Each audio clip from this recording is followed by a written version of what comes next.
রহিমা বেগম, আমার মেয়ে। সরকার জনতা বাজার। স্মৃতিশক্তি একটু কম ছিল, স্মরণ শক্তি একটু কম ছিল।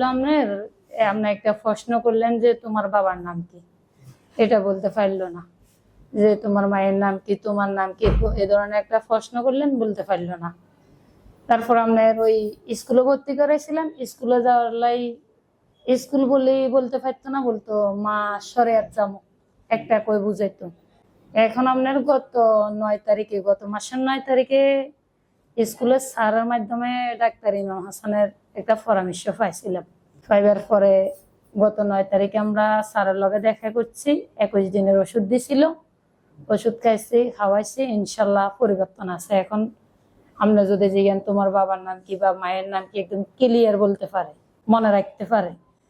আগে আপনার প্রশ্ন করলেন বা আমি পাশে তাকে শিখে দিলাম, সাথে সাথে বলছে, পরে আর এটা ভুলে গেছে, পারলো না। এখন এটা স্মরণ রাখতে পারে, অন্য জায়গায় যাইলে জিজ্ঞাসা করলে বলতে পারে। ইনশাল্লাহ আপনার একটু পরিবর্তন আছে। এটাই, কথায় একটু কম বলতো, মানে কম বুঝাতে পারতো। একটা জিনিস এলাম আপনার কাছে পাঠালাম, ওই জিনিসটার নাম বলতে পারলো না। সমস্যা এটাই আসলে। ইনশাল্লাহ পরিবর্তন আছে। দ্বিতীয় সাক্ষাৎ এটা। জীবন আলো ইমাম হোসেন।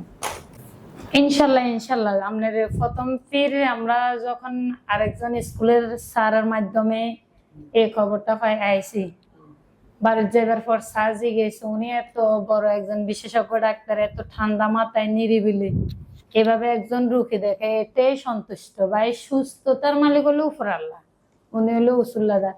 কিন্তু উনি এত বড় একজন ডাক্তার, এত ঠান্ডা মাথায় এভাবে বুঝে দেয়।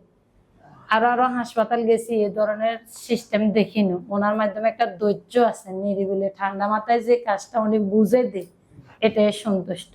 সুস্থ এবার মালিক আল্লাহ, উনি উসুল্লাদার, কিন্তু ওনার ব্যবহারের কাজে সন্তুষ্ট ইনশাল্লাহ।